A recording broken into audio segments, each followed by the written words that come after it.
बाराई शरीफ गए तो हमने देखा गाजी मियां सरकार के दरवाजे से लेके मजार तक इतना धागा, चूड़ी, ताला और नाड़ा, रिबान और फीता, जने क्या क्या बांध रखा मर्दूदों ने। क्या है ये? अल्लाह वालों की जालियां इसी काम के लिए हैं। गरीब नवाज सरकार का उर्स, संगे मरमर की जालियां आप जाके देखें ना, ऐसा बर्बाद कर दिया है लोगों ने। अच्छा, ताला को चाबी ले जाकर के उसमें ताला मार के औरतें आती हैं। जब हमने इसका पूछा क्या मामला है, बोले अपनी मन्नत बांध के आई है। मन्नत को ताला कुंजी से बांध कर आई है। मतलब ये कि जब मन्नत पूरी होगी तो अपना ताला फिर खोलने भी जाएगी। क्या लॉजिक है यार, जो बाउंसर जा रही है। हमारा अकीदा तो ये, अल्लाह वाला हमारी नियतों को जानता है। हम जो सोचते हैं अल्लाह के नेक बंदे उसे भी जान लेते हैं। ये ताला कुंजी और धागा और रिबन और जी कुछ खत लटका क्या थे। हाँ, इतना बड़ा पर्चा भी देखा हमने, उसमें कुछ अर्जियां लिखी हुई हैं अपनी तरफ से, खत लिखा ख्वाजा साहब के नाम का, और उसको भी लड़का के आई है उसमें जाली ने। जब खुद ही पहुंचे हो गरीब नवाज के आस्थाने पे तो ये खत लटकाने की क्या जरूरत है?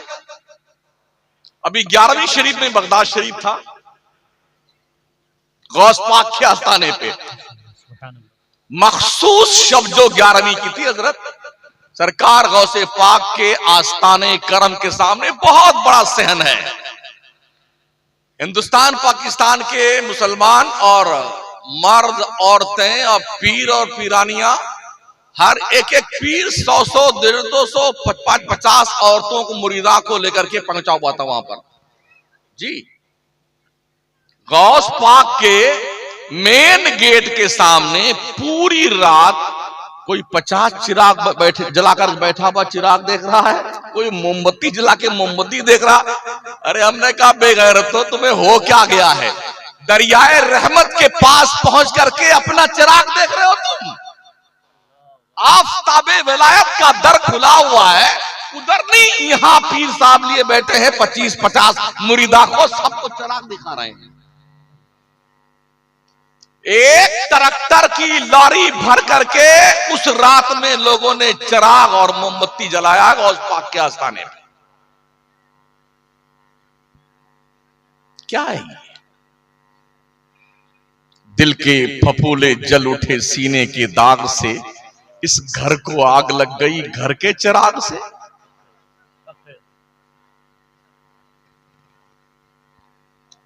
अगर आपने अपनी जिम्मेदारी आज महसूस नहीं की तो नस्लें आपको भूल जाएगी कि आप हैं कौन और कौन थे।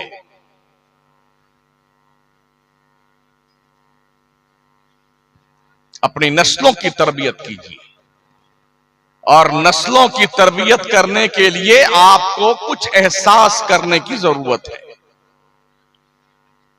ये शराब पी करके कव्वाली गाने वाले कव्वाल, जुमा तक न पढ़ने वाले, नमाज से करीब न जाने वाले, मजहब इस्लाम का मजाक उड़ाने वाले आकर के स्टेज पे बैठते हैं, और लोग इतनी बड़ी बड़ी दाढ़ी रखाकर नीचे। क्या बात है बाबा, क्या बात है?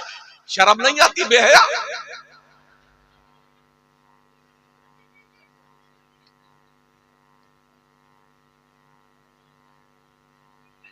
एक दौर था जब नाचने वालों को मुआशरे में कोई इज्जत नहीं दी जाती थी।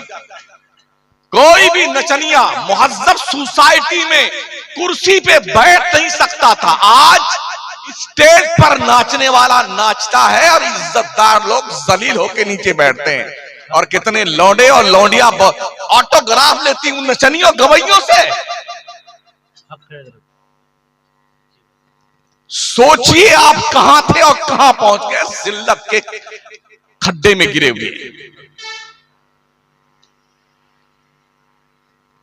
मुल्क पर हम जाते हैं, देखा हमने जो झूले उसमें कूदने वाले थे, झूले कूदने वाले बुर्का पहन पहन के हमारी माई बहनें उस झूले पे कूदती हुई दिखी है मुझे। हाँ,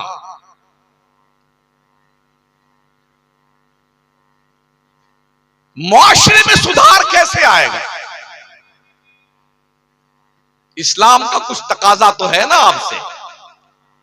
अगर आप मुसलमान हैं तो इस्लाम का कुछ तकाजा है आपसे। वो तकाजा ये है, आप जिस सोसाइटी में रहते हैं वो सोसाइटी एक मुहज्जब सोसाइटी होनी चाहिए, ग्रेजुएट, पढ़ी लिखी, बड़ों की इज्जत करने वाली, छोटों से प्यार करने वाली, सच बोलने वाली, फैसले सही करने वाली एक ऐसी सोसाइटी का मुतालबा इस्लाम करता है मुसलमानों से। आज हमारा नौजवान तबका जुआ, सट्टा, शराब, नाम बदल बदल करके, ये विस्की है जी, ये जौ का पानी है, रेड बुल पीता है। पीले बेटे पीले, जब तुझे जहन्नम का अंगारा पिघला के पिलाया जाएगा तब तुझे पता चलेगा। अभी तेरे को एहसास नहीं जवानी के नशे में चूर है ना। ये भी ध्यान रखना। और जवानों और बूढ़ों, क्या तुमने पैरालिसिस होते हुए इंसानों को नहीं देखा है? हमारे शहर में, हमारी मस्जिद के खजांची महोदय, दो भाई, बंटवारा हुआ, एक दुकान उसको उधर मिली, एक दुकान इधर, दोनों बीमार चल रहे थे सर, और रोज लड़ते थे दिन में 2 मरतबा दोनों भाई की। इसने 1 इंच इसने ज्यादा ले लिया, उसने कहा 1 इंच इसने ज्यादा ले लिया। गुज़िश्ता तकरीबन 10 से 12 साल से दोनों लड़ते रहे।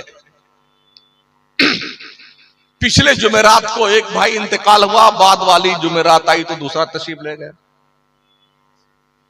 हाँ, और दोनों की कब्र आस पास बनाई गई। हमने कहा अल्लाह कहीं अब ये इधर भी जगह न करने लग जाए दोनों। उधर तो लड़ते रहे 1 इंच की जमीन के लिए।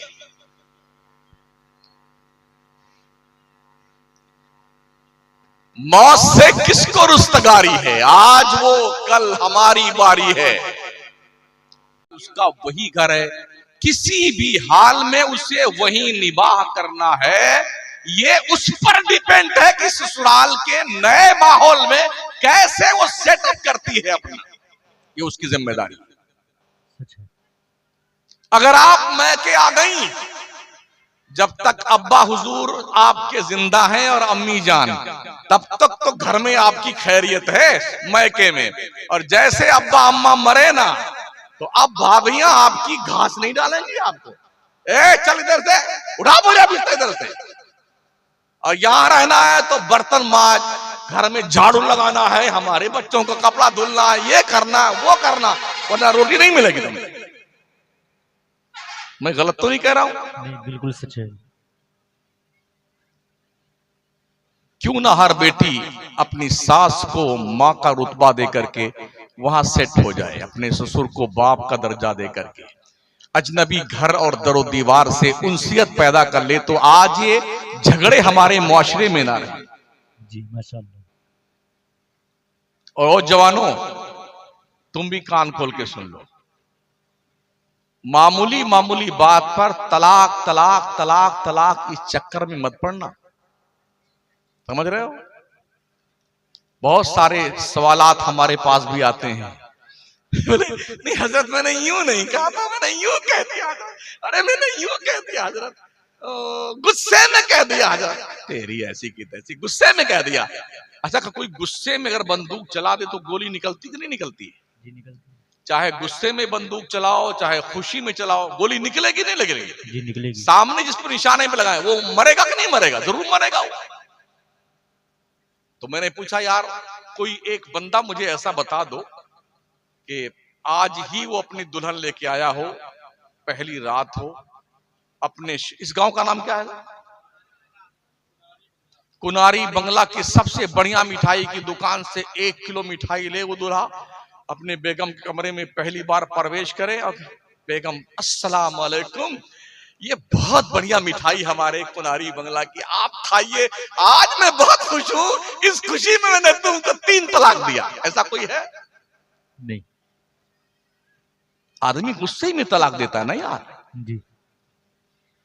तो बहानेबाजी क्यों?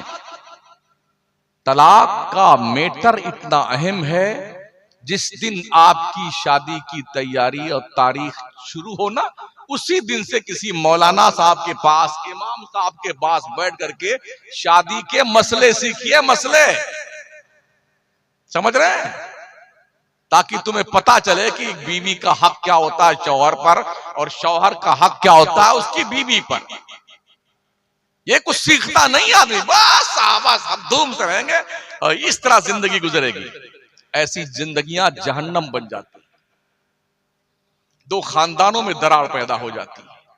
अच्छा, एक बुराई हमारे यूपी में ये भी है, बोले हम लड़का वाले हैं तो हमारा रुतबा बड़ा बुलंद है, ये लड़की वाला ये हमसे नीचा है। ये कहां लिखा हुआ भाई साहब? ये कहां लिखा हुआ कौन सी किताब में कि लड़की वाला छोटा है लड़का वाला बड़ा है? कहीं नहीं है। ये सब फ्रॉड और झूठ है, झूठ। रिश्तों की कदर कीजिए, बड़ों की इज्जत कीजिए, छोटों से प्यार कीजिए। मेरे नबी फरमाते मल्लम यरहम सगीरना वलम युअक्किर कबीरना फलैसा मिन्ना। जो हमारे बड़ों की इज्जत नहीं करता, छोटों से प्यार नहीं करता, वो हमारी सोसाइटी का मेंबर नहीं है। मेरे आका फरमाते अकरीबू करीमा कुल्ला कौमिन, हर मजहब के बड़े का आदर कीजिए, सम्मान कीजिए, इज्जत कीजिए। इससे आपकी इज्जत घटेगी नहीं, अल्लाह आपकी इज्जत में चार चांद लगाएगा। माशाअल्लाह, सुभान अल्लाह, वाह। नजरों को हयादार बनाइए, आवारा नहीं। किसी की बहन बेटियों की तरफ गलत नजर ना उठाइए, ये इस्लाम का मैसेज है। इस्लाम में गर्लफ्रेंड और बॉयफ्रेंड का कोई कॉन्सेप्ट नहीं है। ये जंगलीपन जिना का दरवाजा है। इसलिए इन बुरी बातों से हमारी बच्चियों को भी दूर रहने की जरूरत, और हमारे बच्चों को भी दूर रहने की जरूरत। अगर समझ शरीफ के झरोखे से कोई बात दिल तक पहुंचती है तो अमल कर लीजिएगा। और फिर मैं कहूंगा, इन बुजुर्गों की कुर्बानियों को, उनकी कुर्बानियों का मजाक मत उड़ाओ। अगर हो सके आपसे ना, ये जो पैसे आपके खर्च होते हैं अनाप शनाप, ये पैसे इकट्ठा करके इसी बुजुर्ग के नाम की कोई कॉलेज बना लो, कोई स्कूल बना लो, इंस्टीट्यूट बना लो, अस्पताल बना लो, जहां पर कंसेशन में कौम के बच्चों बच्चियों माओ बहनों बड़ों का इलाज हो। अच्छा रहेगा आपके लिए। अभी मैं पिछले 2 महीना पहले रायपुर में तकरीर करने गया, छत्तीसगढ़ की राजधानी में। एक बुजुर्ग का बहुत बड़ा आस्थाना है, तो बहुत बड़ा कैंपस उनका, बिल्डिंग शानदार बनी हुई। 8 दिन का उर्स करते हैं जरा, 8 दिन का। 8 दिन में क्या करते हैं वो पता है आपको? कहीं ऑर्केस्ट्रा आता है, ये पता नहीं क्या भला है, मुझे पता नहीं ऑर्केस्ट्रा क्या होता है। कव्वालियां होती हैं, एक दिन रात में लास्ट में तकरीर होती है। इस बार मेरा नंबर आ गया। मैंने वो दे मचाई ना उनकी, मैंने कहा बुलाना अगली बार चाहे मत बुलाना। मुझे शौक नहीं चल रहा था तकरीर करने का, मगर जो मैं समझाना चाहता हूं कौम को, जो मैसेज देना है वो मैं दे के जाऊंगा। मेरे पास जन्नत का कोई टिकट नहीं कि जन्नत बांट के जाऊं, चाहे तुम जुम्मा ना पढ़ो और तुम ही जन्नत में जाओगे। मेरे बाप को ही पता नहीं कौन जन्नत में जाएगा कौन नहीं जाएगा, मैं तुम्हें कैसे बता दूं जन्नत में जाओगे तो। बहुत बुरी तरह से उनकी क्लास लगाई मैंने कमेटी वालों की। मैंने कहा इतना बड़ा कैंपस है, क्या मुस्लिम कौम की बच्चियों के लिए इसमें इंग्लिश मीडियम 12वीं क्लास तक स्कूल नहीं खोल सकते हैं आप? उन्होंने कहा हज़रत अगले साल की तारीख फिर आप नोट कीजिए, अगले साल आप आएंगे तो इस कैंपस में बच्चियों का इंग्लिश मीडियम का 12वीं तक स्कूल खुला हुआ मिलेगा।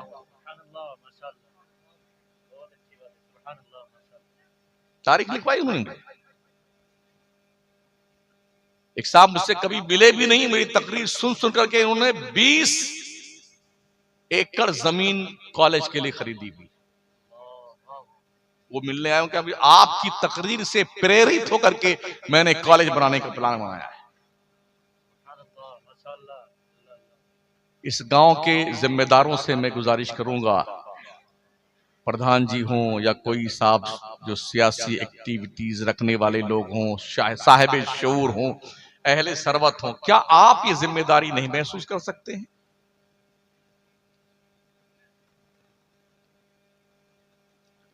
जितने पैसे आप कव्वाली में खर्च करें सब हराम के जाएंगे। कान खोल के सुन लीजिए, सारे पैसे हराम के। कौम की हलाल कमाई के पैसे चंदे आते हैं या आपका पैसा होता है, इसे हराम में आप देंगे लोगों को। अपनी कौम के बच्चों को पढ़ाइए, बच्चियों को पढ़ाइए, कम से कम 12वीं तक क्लास तक ही आप इंग्लिश मीडियम स्कूल। आज की तारीख में तालीम बहुत बड़ा हथियार है इंसान का। दुनिया से आप ताकत में नहीं जीत सकते हैं, दुनिया के पास ताकत बहुत है, आपके पास नहीं। दौलत में नहीं जीत सकते हैं, दुनिया के पास इतनी दौलत है, एक एक रात में पूरा का पूरा स्टेट की हुकूमत खरीद ली जाती है। इधर का एमएलए उधर चला जाता है, रात में 12 बजे से पहले किसी और की हुकूमत थी, 12 बजे के बाद दूसरी पार्टी की हुकूमत बन जाती है। पैसे इतने हैं लोगों के पास में, आप पैसे में भी ताकतवर नहीं है। एक ऑप्शन बचता है, वो है तालीम। और तालीम पैसों से खरीदी नहीं जा सकती है। तालीम अपने गुरु का एहतराम करते हुए मेहनत करके सीखी जाती है, तब तालीम आती है इंसान के पास। और जब तालीम इंसान के पास होती है तो वो अहरे गहरे नत्थु खैरे के सामने ऐसे सर झुका के नहीं चलता है, यूं सीधा खड़ा रहता है। इल्म इंसान को इज्जत देता है, इल्म इंसान को बावकार करता है, इल्म इंसान को इंसानियत के बुलंद तरीन मकाम पे पहुंचाता है। ये आप पर डिपेंड है कि आप क्या करना चाहते हैं।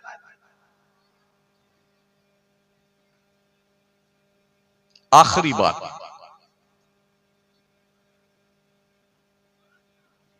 ये जो छोटे छोटे बच्चे हैं ना, अभी पहली जिम्मेदारी तो ये है इनके हवाले से कि इन तक इस्लाम कैसे आप पहुंचा सकते हैं।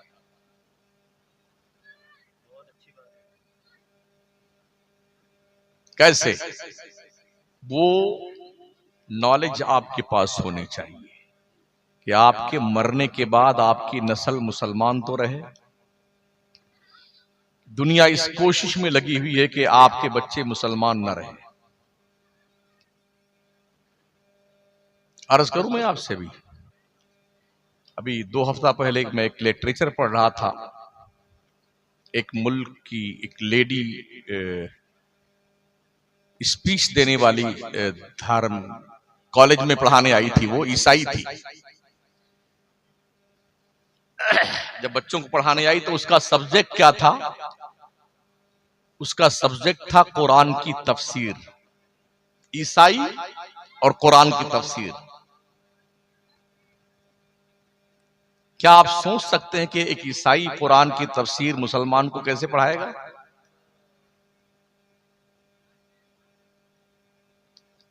उसने क्लास में प्रवेश करते ही कहा कि बच्चों, मैं ईसाई हूं, कट्टर ईसाई, इस्लाम की दुश्मन हूं,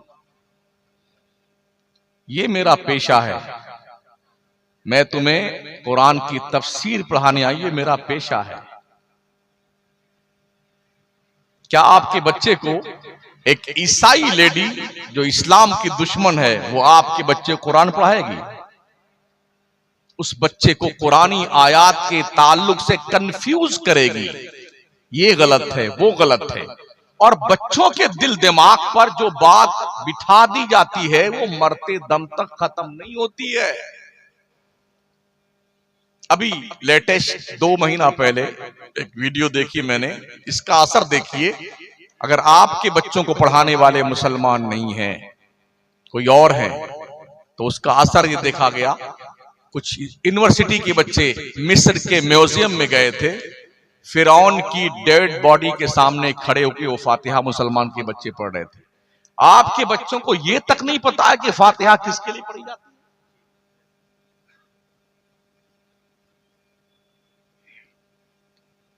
हमारा एक स्टूडेंट दिल्ली जेएनयू में पढ़ने गया, अच्छा काबिल बच्चा, अरबी में बहुत अच्छी उसने मेहनत की थी, काफी अच्छी अरबी थी उसकी। जब पढ़ने गया, वो क्लास में पहुंचा तो एक दूसरी बिरादरी की लेडी पढ़ाने आई, दीनियात का सब्जेक्ट पढ़ाने के लिए, जो मुसलमान नहीं थी। वो आपके बच्चे को दीनियात पढ़ाएंगी? तो हमारे उस स्टूडेंट ने कहा कि हजरत, उसने 35 मिनट अरबी में स्पीच दिया, जबकि मैं अरबी का स्टूडेंट था, बावजूद इसके उसकी स्पीच मेरे बाउंसर चली गई। ये वो दिल का दर्द है जो मैं आपके सामने रख रहा हूं। अपने मुल्क के वफादार बन के रहिए, कभी भी कानून हाथ में ना लीजिए, एक इज्जतदार शहरी और मुल्की बन के रहिए। इस देश के संवारने में, सजाने में हमारे मुल्क के बिरादराने वतन से कहीं ज्यादा मुसलमान का हिस्सा रहा है। दिल्ली में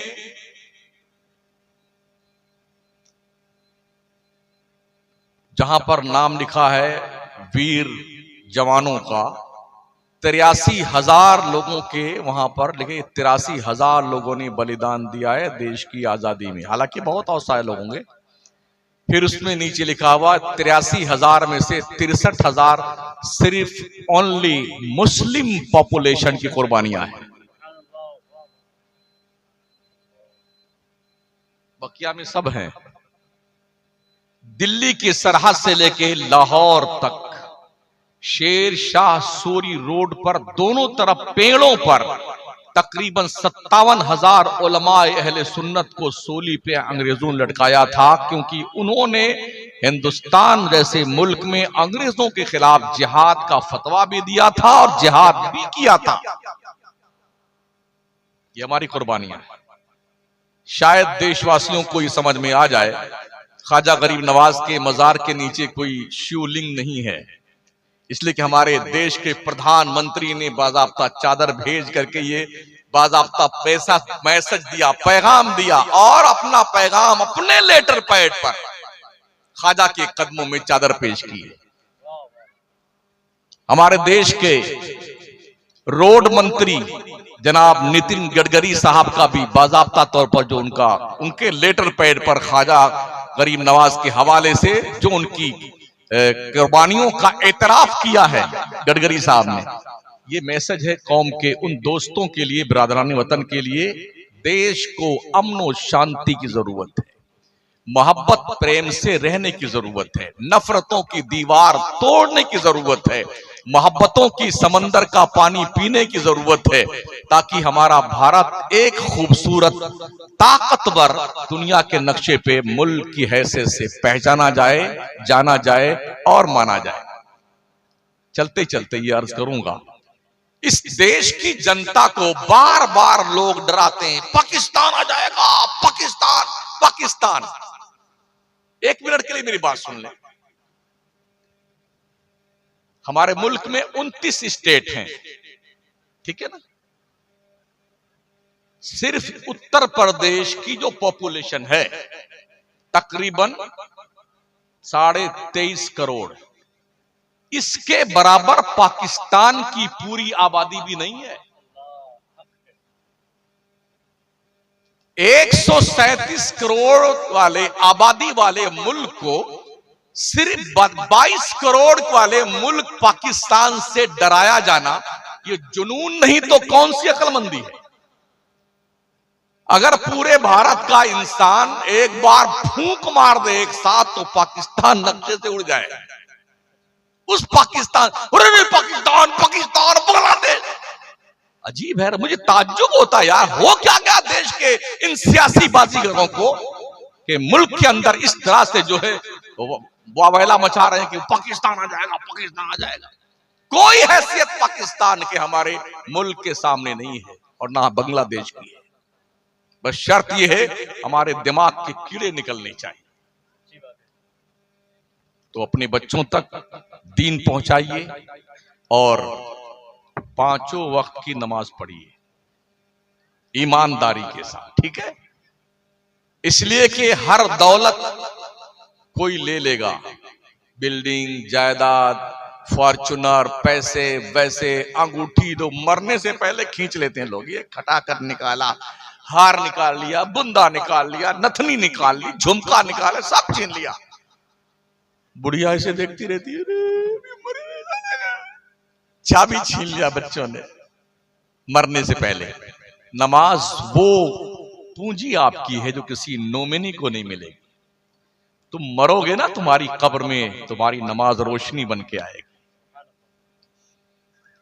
उजाला बन के आएगी, आपसे आकर के गुफ्तगू करेगी, तुम मुझे पहचानते हो, मैं नमाज तुम्हारी हूं, तुम्हारी वहशत दूर करने आई। अपने हाथों पे तस्बीह पढ़ा करो, अल्लाह अल्लाह सुभान अल्लाह माशा अल्लाह। अल्लाह के नबी अलैहिस्सलाम का फरमान है, ये पोर आपके रोशन होंगे जब आप कब्र में जाएंगे, और ये पोर अल्लाह के दरबार में आपकी तरफ से गवाही देंगे, मौला तेरी तस्बीह हमारे इन पोरों पे ये बंदा पढ़ता रहा है। नेकियां कर लें साथी, गुनाह तो बहुत हो गए हैं, कुछ नेकियां भी कर लें, और ये अहद कर लें, मौत बता कर नहीं आती है, अचानक आती है, और ऐसे दबोचती हो यूं लेके जाती है। ऐनमा तकूनु युदरिकुमुल मौत वलौ कुंतुम फी बुरूजिम मुशय्यदा। तुम चाहे मजबूत किले में बंद हो जाओ, मौत का आहनी पंजा तुम्हारे गले को दबोच कर तुम्हारी रूह निकाल के लेके जाएगा। इसलिए इससे पहले कि मौत आए, नेक बन जाओ, अच्छे बन जाओ, परहेजगार बन जाओ। और इमाम अहले सुन्नत फरमाते हैं, अंधेरा घर, अकेली जान, दम घुटता, दिल उकताता, खुदा को याद कर बंदे वो साअत आने वाली। आज तक कोई किसी की कब्र में नहीं गया है कि अब्बा हमारे मर गए तो हम चलो अब्बा के साथ हम भी कब्र में लेट जाते हैं। बेटा अपने बाप के साथ, बाप अपने बेटे के साथ, बीवी अपने शौहर के साथ, कोई नहीं जाता भाई साहब। रो वो करके जब आंसू खत्म हो जाता है ना, तो एक बूंद नहीं गिरता बस। अब क्या मिना कलकना का बिहाना इदका मिना नुखरजकुम तारतन उखरा। अब आप जानो, आपकी कब्र जाने, हम तो चले बंटवारा करने के। हाँ, ऐसे भी हमने वीडियोस देखे हैं, अभी दफनाया नहीं गया बाप को, वही लठिया चल गई कब्रिस्तान में, दे पटकी पटका भाइयों में।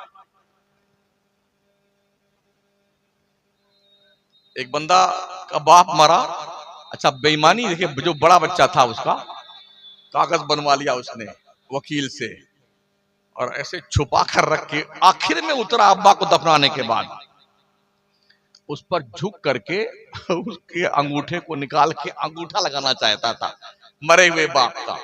मलकुल मौत वहीं मौजूद थे। जैसे हाथ निकाला उसके अपने बाप का, मलकुल मौत ने वहीं दबोचा उसका गला। बेटे की डेड बॉडी मरे हुए बाप की डेड बॉडी पे गिर करके तड़प के खामोश हो गई। फिर पता चला इसकी नीयत क्या थी। भाइयों का हक खाने के लिए अपने बाप का अंगूठा लगाना चाहता था। कभी भी ऐसे काम मत करना, किसी का हक मत खाना। याद रखना साथी, अगर कोई शख्स किसी का कर्जा खा के मर गया है, 1 पैसे के बदले में 300 वक्त की मकबूल नमाजें देनी पड़ेंगी जनाब। हाँ, और जिसने 1 वक्त की नमाज जानबूझ के छोड़ दी, उसको 2,86,00,000 साल जहन्नम में जलना पड़ेगा। हिसाब लगा लीजिए अब तक कितनी छोड़ी है आपने, वो कितने साल आप जलने वाले जहन्नम में, इसका अंदाजा लगा लीजिए। बस यही हम अपनी तकरीर को फुल स्टॉप देते हैं, इस उम्मीद के साथ शायद कोई बात आपको असर कर जाए तो मुझे डबल सवाब मिल जाएगा, वरना सिंगल तो मेरा कंफर्म हो ही गया है। अगर अल्लाह के यहाँ कहोगे अल्लाह मुझे ये पता नहीं था, मुझे वो, तो ये पता और वो पता कोई कव्वाल नहीं देगा, आप मौलाना लोग देंगे, इमाम देगा। तो जब झूठ बोलोगे ना अल्लाह के यहाँ, ये दरी, कुर्सी, ये खंबे, ये पिलर, ये लगाया हुआ झूमर, ये मिट्टी, ये पेड़ पौधे, ये सब गवाह अल्लाह से, ये सब झूठे हैं। शमसुद्दीन भी कम से कम 1.25 घंटा चिल्ला के यहां गया है। उलमा बताते रहे इस कौम ने एक नहीं सुनी मौलाना लोगों की। फिर क्या करोगे? क्या जवाब दोगे अल्लाह को मरने के बाद? हमारा ये हाथ हमारे खिलाफ गवाही देगा, पैर गवाही देगा। जब झूठ बोलना चाहेगा ना बंदा, तो अल्लाह फरमाएगा अल-यौमा नख्तिमु अला अफवाहिहिम, सूरह यासीन उठाइए, व तुकल्लिमुना अयदीहिम व तशहदु अर्जुलुहुम बिमा कानू यक्सिबून। आज के दिन हम तुम्हारे मुंह पे मुहर लगा देंगे, बोलना बंद। तुम्हारे खिलाफ तुम्हारा हाथ बोलेगा या अल्लाह इस हाथ से इसने ये गुनाह किया था। ये पैर बोलेगा या अल्लाह इस पैर से कहां कहां चल के गया था। आंखें, कान, नाक, रोंगटा रोंगटा हमारे खिलाफ गवाही देगा। फिर क्या करेंगे आप? अब जाइए, खूब इतना बड़ा बड़ा पराठा बना हुआ है, पराठा खाइए, हलवा खाइए और मौज कीजिए। और समझ शरीफ में कुछ बात पहुंची होगी तो अमल कर लीजिएगा, वरना इंशाल्लाह ये कल मोहब्बत की ये दुकान किसी और शहर में लगाऊंगा मैं। हाँ, बस इतना ही आपसे गुजारिश है। थोड़ा कड़वा, थोड़ा खट्टा, थोड़ा मीठा, थोड़ा नमकीन, हमने 1.25 घंटे में आपसे कुछ किया है। और मुझे इस बात का भी शौक नहीं कि अगले साल मुझे फिर बुलाइएगा, वो कोई और मौलाना होगा। हाँ, हम भी धंधा पानी करते हैं, हमारा भी कारोबार बिजनेस है, हमें इसकी परवाह नहीं होती हमको कहाँ का। लेकिन अल्लाह की मेहरबानी देखें, वही लोग हमको ज्यादा बुलाते हैं जिनको हम ज्यादा डांटते हैं। एक तारीख नहीं खाली रहती, सुबह कहीं है, शाम कहीं है, दिन कहीं है, रात कहीं है। और अल्हम्दुलिल्लाह इस्लाह हो रही है। हमने जो महसूस किया गुज़िश्ता 8 साल के अंदर, कौम की इस्लाह हो रही है। ऐसे ऐसे लोग नमाजी बन गए। पहले तो हमारे जलसों में पढ़ा लिखा तबका नहीं आता था। हमने जो महसूस किया, हमारे जलसे में, हमारी तकरीर में कॉलेज के स्टूडेंट बहुत आते हैं, लेक्चरर, प्रोफेसर्स के फोन आते हैं, जजों के फोन आए,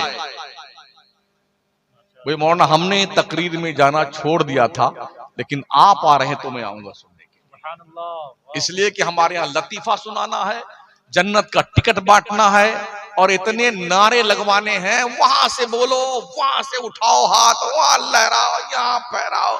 पूरी रात लहराते रहते, फहराते रहते और सत्यानाश कर जाते जलसों का।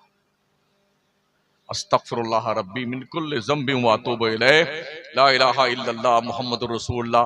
अभी नात शरीफ सुनेंगे शायद। अरे सुना दो यार, अगर कोई बात नहीं। हाँ।